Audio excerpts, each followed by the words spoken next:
Scam అంటే ఒకప్పుడు ఏదో భూతపదం లాగా ఉండేది, వాళ్ళ స్కామ్ అంటే ఏదో టాప్ క్లాస్ డాక్టరేట్ డిగ్రీ లాగా అయిపోయింది.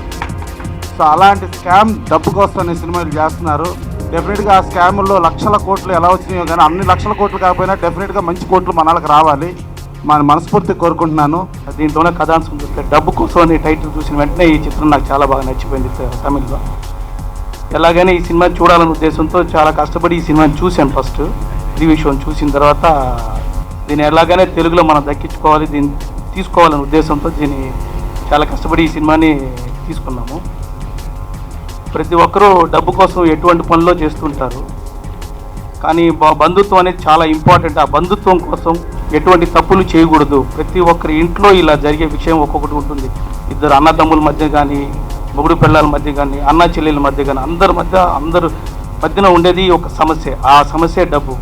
ఆ డబ్బు అనే దానికోసం అందరూ బంధుత్వాలని, అనుబంధాలని చెడుపుకుంటున్నారు. అది చెడుపుకోకూడదు. ముఖ్యం డబ్బు ముఖ్యం కాదు, ముందు బంధుత్వం ముఖ్యం అనే ఉద్దేశంతో ఈ సినిమాని చిత్రీకరించబడింది. రాజశ్రీ తెలుగు నుండి ఈ రిపోర్ట్ అందిస్తున్నది కెమెరా పర్సన్ రాధాకృష్ణతో కుమార్.